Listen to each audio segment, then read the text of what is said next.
అధ్యక్ష అయితే మిగతా విషయాలకు పోతే గౌరవనీయులు ఉప ముఖ్యమంత్రి గారు ఫార్మ్ మెకనైజేషన్కు బీఆర్ఎస్ ప్రభుత్వం ₹1 ఇవ్వలేదు అన్నాడు. డ్రిప్ స్ప్రింక్లర్లకు ₹1 ఇవ్వలేదు అన్నాడు. రైతులకు ఇన్సూరెన్స్ డబ్బులు కట్టలేదు అన్నారు.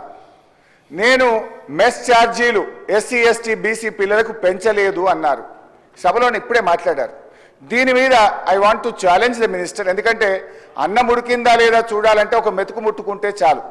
అంటే ఇవాళ బట్టి విక్రమార్క గారి మాటల్లో నిజాయితీ ఎంత ఉందంటే నేతి బీరకాయల్లో నెయ్యి ఎంతనో బట్టి గారి మాటల్లో నిజాయితీ అంత.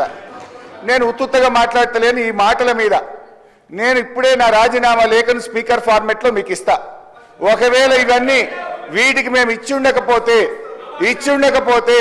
నా రాజీనామాను మీరు యాక్సెప్ట్ చేయండి. ఇచ్చుంటే బట్టి గారు రాజీనామా లెటర్ను సీదా గవర్నర్ దగ్గరికి పోయి ఇస్తారా అని మీ ద్వారా వారిని అడుగుతా ఉన్నా. ఒకటి అంటే అన్ని అబద్ధాలు, గోబల్స్. మేము మెస్ ఛార్జీలు పెంచింది నిజం, ఫార్మ్ మెకనైజేషన్కు డబ్బులు ఇచ్చింది నిజం, డ్రిప్ స్ప్రింక్లర్లకు డబ్బులు ఇచ్చింది నిజం, రైతు బీమాకు 2018-19లో 883 కోట్లు, 19-20లో 951 కోట్లు, 20-21లో 1456 కోట్లు, 21-22లో 1166 కోట్లు, 22-23లో 1139 కోట్లు మేము కట్టాం. సో ఈ రకంగా దయచేసి సభను తప్పుదో పట్టించే విధంగా మాట్లాడొద్దని గౌరవ బట్టి విక్రమార్క గారిని కోరుతా ఉన్నా. ఇకపోతే ఈరోజు చర్చ విషయానికి వద్దాం. గౌరవనీయులు బట్టి విక్రమార్క గారు 2 రూపాలుగా చర్చ నడిపారు. ఒకటి మీరు అసెంబ్లీలో పెట్టినటువంటి వైట్ పేపర్ మీద చర్చ ఒకవైపు నడిపారు, ఇంకొక వైపు ఆర్బీఐ రిపోర్ట్ మీద ఇంకొక వైపు నడిపారు. I will discuss on both the sides. First me white paper మీదనే మాట్లాడతా, సెకండ్ ఆర్బీఐ మీద మాట్లాడతా. మీ వైట్ పేపర్ బుక్ కూడా నేను తెచ్చుకున్నా. ఇది అసెంబ్లీలో మీరు పెట్టిన వైట్ పేపర్. నేను ఇళ్ళకెళ్ళే చెప్తున్నా తప్ప ఒక్క వర్డ్ కూడా వేరే చెప్పను. This is your own report. ఇకపోతే అధ్యక్ష వైట్ పేపర్ విషయానికి వస్తే 6,71,757 కోట్లు బీఆర్ఎస్ ప్రభుత్వ హయాంలో అప్పు చేశారని ఈ వైట్ పేపర్ ద్వారా మీరు చెప్పారు. ఈరోజు కూడా మీరు ఒక పేపర్ పెట్టారు హౌస్లో. మిమ్మల్ని అభినందిస్తూ ఉన్నా. నిజాలు ఇక్కడ కనీసం ఒక్క దగ్గరైనా నిజం చెప్పారు. ఏం చెప్పారు? ఏడాది కాంగ్రెస్ పాలనలో 1,27,208 కోట్ల రూపాయలు అప్పు చేశాము అని చెప్పారు. అంటే 1,27,208 కోట్లు మొదటి ఆర్థిక సంవత్సరమే చేశారంటే నెక్స్ట్ ఏమవుతుంది? నెక్స్ట్ ఇయర్ నుంచి మన జిఎస్డిపి పెరుగుతుంది, మన ఎఫ్ఆర్బిఎం లిమిట్ పెరుగుతుంది. ఈ లెక్కన మీరు క్యాలిక్యులేట్ చేసుకుంటూ పోతే 5 ఏళ్లలో 1,27,000 కాడికి క్యాలిక్యులేట్ చేస్తేనే 6,38,000 కోట్లు అవుతుంది. జిఎస్డిపి పెరిగి మన ఎఫ్ఆర్బిఎం లిమిట్స్ పెరిగితే ఏమవుతుంది? 5 ఏళ్లలో కాంగ్రెస్ ప్రభుత్వం 7 లక్షల కోట్ల రూపాయల అప్పు చేస్తుందని మీరు ఒప్పుకున్నారు. ఈ సభ సాక్షిగా మీరు పెట్టిన రికార్డులోనే బీఆర్ఎస్ ప్రభుత్వం 10 ఏళ్లలో 6,71,000 కోట్లు చేస్తే 5 ఏళ్లలోనే మేము 7 లక్షల కోట్ల రూపాయలు అప్పు చేయబోతున్నాము అని చెప్పకనే ఈ సభలో స్పష్టంగా మీ నోట్ ద్వారా రాష్ట్ర ప్రజలు చెప్పారు. అంటే 5 ఏళ్లలో మమ్మల్ని మించిపోతున్నారు. ఒకటి. ఇకపోతే అధ్యక్ష ఈరోజు కొన్ని విషయాలు బట్టి గారు కూడా మాట్లాడుతూ సరే పదే హరీష్ రావు గారు బడ్జెట్ అని మాట్లాడినారు. రేపు మేము కూడా బట్టి గారి బడ్జెట్ అని మాట్లాడాల్సి వస్తుంది. సో ఎప్పుడైనా కూడా ఏంటంటే ఎవరు బడ్జెట్ ప్రవేశపెట్టినా యాజ్ ఫైనాన్స్ మినిస్టర్గా బడ్జెట్ ప్రవేశపెడతారు తప్ప వ్యక్తులు పెట్టరనేటువంటి విషయాన్ని సీనియర్ నాయకులుగా వారు గుర్తించాలని కూడా కోరుతా ఉన్నా. ఇలా ఆర్థిక మంత్రిగా వారు కొన్ని విషయాలు మాట్లాడారు, అది మళ్ళీ చెప్తా. కానీ ఇప్పుడు ఇందాక బట్టి గారు మాట్లాడుతూ మిగులు రాష్ట్రంగా అప్పచెప్పాం, అప్పులు చేశారు అన్నారు. మరి 2014లో రెవెన్యూ మిగులు 369 కోట్లు అయితే 2022-23లో 5,994 కోట్లు మిగులు. మొన్న మీరు రీఅప్రోప్రియేషన్ కింద 2023-24 సంవత్సరానికి సంబంధించి బడ్జెట్ ఆర్ఈ చేసినప్పుడు కూడా 1,704 కోట్ల రూపాయల మిగులు అని ఈ బట్టి గారే ఈ శాసనసభలోనే పెట్టారు. అంటే మీరు ఆ రోజు మాకు 369 కోట్ల మిగులు రాష్ట్రాన్ని అప్పచెప్తే మీ లెక్కల ప్రకారంగా మీరు ఈ శాసనసభలో పెట్టిన బడ్జెట్ బుక్కుల ఆధారంగా 1,704 కోట్ల రూపాయల మిగులుతో ఈ రాష్ట్రాన్ని మేము మీకు అప్పచెప్పాము. మేము కూడా సర్ప్లస్ స్టేట్గానే మీకు అప్పచెప్పాము. అయితే అధ్యక్ష, ఈరోజు ఈ మిగులు రాష్ట్రం సర్ప్లస్ బడ్జెట్ అంటే ఏంటి అధ్యక్ష? అంటే మనము మిత్తిలు, జీతాలు, పెన్షన్లు, అదేవిధంగా అన్ని రకాల సబ్సిడీలు అన్నీ పోయిన తర్వాత మిగిలేదాన్ని మనం ఖర్చులు పోగా మిగిలేదాన్ని రెవెన్యూ సర్ప్లస్ అంటాం. అంటే మేము కూడా మిగులు రాష్ట్రంగానే మీకు అప్పచెప్పాం. ఇది నా మాట కాదు, ఇది శాసనసభలో మీరు చెప్పిన మాట. ఇకపోతే అధ్యక్ష, మరి ఇందాక కూడా బట్టి గారు ఒక మాట మాట్లాడుతూ ఎలక్ట్రిసిటీ డిపార్ట్మెంట్లో మీరు చాలా డబ్బులు కట్టాలి కదా, 1,25,000 కోట్లని పాపం లేని ఆవేశం తెచ్చుకొని చాలా ఆవేశంగా చెప్పారు. ఇప్పుడు 2014-15లో రాష్ట్రం ఏర్పడ్డప్పుడు ఈ రాష్ట్ర బడ్జెట్ 68,000 కోట్లు. 68,000 కోట్లకెళ్ళి ఒక విద్యుత్ సబ్సిడీకి 15,000 కోట్లు కడతారా? ఆ రోజు అవసరం ప్రకారంగా ఆ రోజు కట్టాం. 68,000 కోట్లతో దశా దిశ లేని పరిస్థితుల్లో ఈ రాష్ట్రం ఏర్పడితే మేము ఈ రాష్ట్రాన్ని చాలా బాగా అన్ని రంగాల్లో అభివృద్ధి చేస్తూ మీకు 2,93,000 కోట్ల బడ్జెట్తో ఈ రాష్ట్రాన్ని మీకు అప్పచెప్పాం. 68,000 కోట్లు ఎక్కడ, 2,93,000 కోట్లు ఎక్కడనో ఇలా బట్టి గారు ఆలోచించాలి. ట్యాక్స్ రెవెన్యూ 2014-15లో మేము అధికారంలోకి వచ్చిన నాడు ఈ రాష్ట్ర ప్రభుత్వం యొక్క స్వంత ఆదాయం 35,770 కోట్లు. కానీ మేము దిగిపోయిన నాడు ఈ రాష్ట్ర ప్రభుత్వ ఆదాయం 1,53,837 కోట్లు. అంటే రాష్ట్ర ప్రభుత్వ స్వంత ఆదాయం 35,000 కోట్ల నుంచి 5 అంతలు పెంచి 1,53,000 కోట్లతో మీకు ఈ రాష్ట్రాన్ని అందించాం. అది మీరు మర్చిపోతా ఉన్నారు. ఇకపోతే అధ్యక్ష, ఎక్స్పెండిచర్ చూస్తే 2014-15లో 62,000 కోట్లుంటే 2022-23లో 2,04,085 కోట్ల రూపాయలు ఎక్స్పెండిచర్ చేశాం. పర్ క్యాపిటల్ ఇన్కమ్ మేము వచ్చినాడు 1,24,000 రూపాయల తలసరి ఆదాయం ఉంటే మేము మీకు అప్పచెప్పినాడు ఈ రాష్ట్ర పౌరుని యొక్క తలసరి ఆదాయం 3,56,564 కోట్ల రూపాయలతో అప్పచెప్పాం. జిఎస్డిపి మేము ప్రభుత్వం ఏర్పరిచినాడు 4,51,000 కోట్లుంటే మేము మీకు అప్పచెప్పినాడు ఈ రాష్ట్ర జిఎస్డిపిని 3 అంతలకు పైగా పెంచి 15,01,98,000 కోట్ల రూపాయలతో ఈ రాష్ట్రాన్ని మేము మీకు అప్పచెప్పాం. ఆ రకంగా మేము చక్కగా రాష్ట్రాన్ని ముందుకు తీసుకుపోయాం. ఈ 10 ఏళ్లలో కూడా ఈ అప్పుల్లో కూడా మాకు ఒక ప్రత్యేకమైన పరిస్థితి ఏర్పడ్డది. కేంద్ర ప్రభుత్వం వరుసగా 2 కరోనా సంవత్సరాలు వచ్చినాయి. దేశమే కాదు ప్రపంచ ఆర్థిక వ్యవస్థ కుప్పకూలిన పరిస్థితి. అలాంటి 2 వరుస కరోనా సంవత్సరాలను కూడా మా 10 ఏళ్ల పాలనలో మేము ఎదుర్కొన్నాం. అప్పుడు ఒక ప్రత్యేక పరిస్థితుల్లో కేంద్ర ప్రభుత్వం ఈ దేశంలోని అన్ని రాష్ట్రాలకు కూడా 1.75% FRBM అదనంగా తీసుకొని మీరు ఖర్చు పెట్టండి, క్యాపిటల్ ఎక్స్పెండిచర్ చేయండి అని కేంద్రం ఆదేశిస్తే దాని కింద 2020-21లో 17,558 కోట్ల అప్పు, 2021-22 కరోనాలో 10,724 కోట్ల అప్పు, ఉదయ్ స్కీమ్ బలవంతంగా కేంద్రం మన మీద రుద్దుతే 9,000 కోట్ల రూపాయల అప్పు, ట్యాక్స్ డెవల్యూషన్ మనకు హక్కుగా రావాల్సిన ట్యాక్స్ డెవల్యూషన్ను అప్పుగా తీసుకోమని కేంద్ర ప్రభుత్వం ఇచ్చిన 2,459 కోట్లు.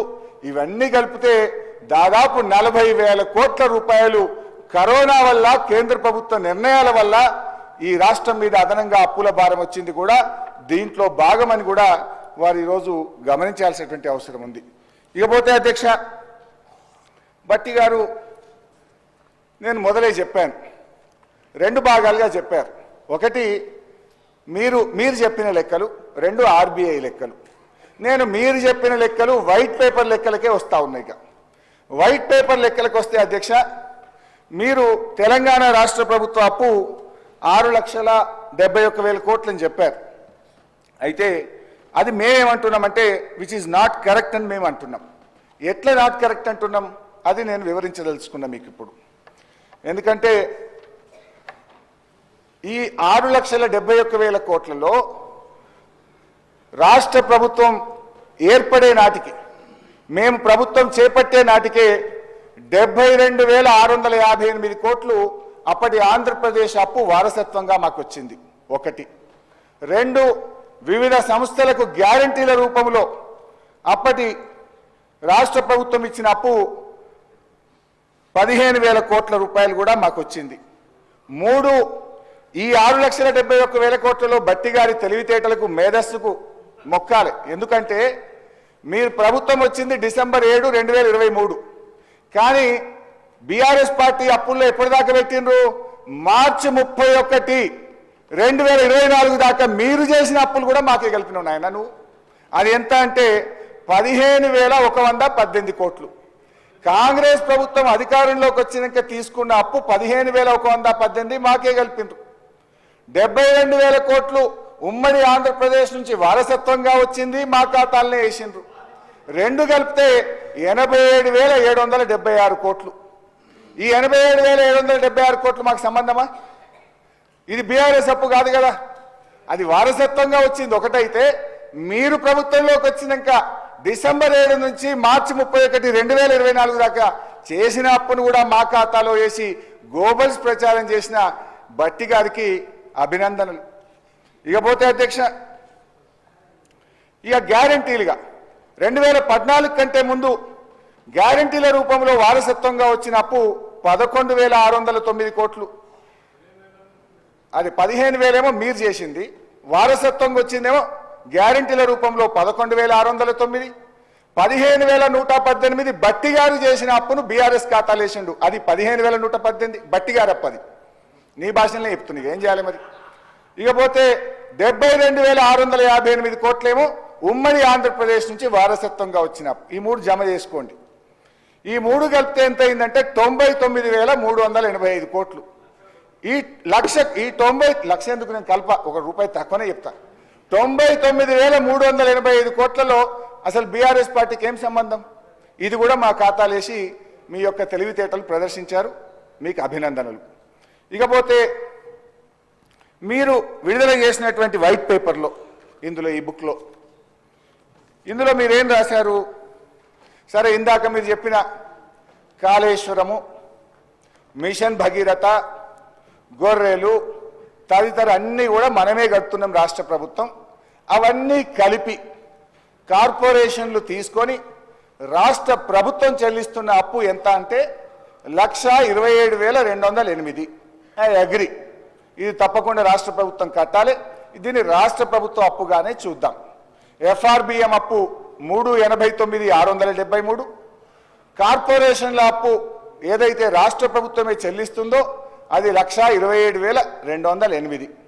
ఇకపోతే మూడవది, government guarantee loans which are raised by SPV and serviced by them. అంటే కార్పొరేషన్ అప్పు, ఒక నిమిషం మంచిగా లేదు, please please don't disturb me, don't disturb me, I'm not dealing. ఇప్పుడు లేదండి, నేనేమనట్లేదండి. నేను చెప్పేది ఏంటంటే, వారు అసలు బయట కానీ సభలో కానీ లేకపోతే స్పీకర్ గారికి ఏదో నోటీస్ ఇచ్చారని చెప్పారు, అన్నీ కూడా ఆ గ్యారంటీస్ సంబంధించే కదా, గ్యారంటీస్ సంబంధించే కదా. ఆ గ్యారంటీసు మరి మీరు ఓకే అంటారు. ఇప్పుడు మరి నేను ఆర్బీఐ అట్లా ఇచ్చింది, సభలో మీ మీద మూమెంట్ ఏంటంటే నోటీస్ ఇస్తాం, మేమే చర్యలు తీసుకోవాలంటారు. ఇప్పుడేమో సభలో ఒప్పుకుంటుంది, మరి ఒప్పుకున్న తర్వాత ఇంకా చర్చ ఏముంది అసలు? అదే కదా మేము చెప్పేది. ఒప్పుకున్నందుకు ధన్యవాదాలు సార్. ఒప్పుకున్నందుకు ఆర్బీఐ ద్వారా పుస్తకంలో చూపించింది కరెక్ట్ కాదు, మీరు చెప్పింది కరెక్ట్ అని ఒప్పుకున్నందుకు ధన్యవాదాలు. థ్యాంక్ యూ బట్టి గారు. ఆర్బీఐ లెక్క చెప్తా, మీ లెక్క చెప్తా. ఇప్పుడు మీ లెక్కలో ఉన్నా, ఇప్పుడు మీ లెక్కలు మీ బండారం బయట పెట్టినాయి కదా. బట్టి గారు చేసిన అప్పు 15,000 మా ఖాతాలో కలిపిండు. ఉమ్మడి ఆంధ్రప్రదేశ్కి వచ్చిన 72,000 మా ఖాతాలో కలిపినవు. ఉమ్మడి ఆంధ్రప్రదేశ్లో మనకు కార్పొరేషన్ల ద్వారా ఉన్న 11,000 మా ఖాతాలో కలిపి 1,00,000 కోట్లు బీఆర్ఎస్ కు సంబంధం లేని అప్పును బీఆర్ఎస్ ఖాతాలో వేసింది. అయితే ఇప్పుడు కుల్లా చెప్పినా నువ్వు ఒప్పుకున్నావు. 1,00,000 కోట్లు మాకు బీఆర్ఎస్ ప్రభుత్వంలో చెయ్యని దాన్ని కూడా మా ఖాతాలో వేసినాడు, ఒప్పుకున్నావు, ధన్యవాదాలు. ఇక రెండవది ఇందులో ఇంకొక 2 ఉన్నాయి అధ్యక్ష. గవర్నమెంట్ గ్యారంటీ ఇవ్వలేదు, గవర్నమెంట్ కట్టవలసిన అవసరము లేదు. అది ఎంత అంటే 59,000. గవర్నమెంట్ గ్యారంటీ ఇచ్చింది, గవర్నమెంట్ కట్టవలసిన అవసరం లేనిది 95,000 కోట్లు. ఈ రెండు కలిపితే ఎంతంటే అధ్యక్ష, గవర్నమెంట్ రాష్ట్ర ప్రభుత్వ ఖజానా నుంచి కట్టవలసినటువంటి అవసరం లేని డబ్బు 1,54,876 కోట్లు. అంటే మొత్తంగా అధ్యక్ష, శ్వేతపత్రంలో మీరు చూపించిన 6,71,757 కోట్ల నుంచి మేము తీసుకోని అప్పు 99,385, ప్రభుత్వం కట్టవలసిన అవసరం లేనప్పు 1,54,876 కోట్లు తీసేస్తే బీఆర్ఎస్ ప్రభుత్వం అచ్చంగా చేసిన అప్పు ఎంత అంటే 4,17,000 కోట్లు మాత్రమే. ఈ 4,17,000 కోట్లలో కూడా కరోనా సమయంలో ఇందాక నేను చెప్పిన ఉదయ్ స్కీమ్ కానీ, రాష్ట్రానికి రావాల్సిన గ్రాంట్స్ కానీ, కరోనా సమయంలో తీసుకున్న 39,000 కూడా ఇలా ఉన్నాయి.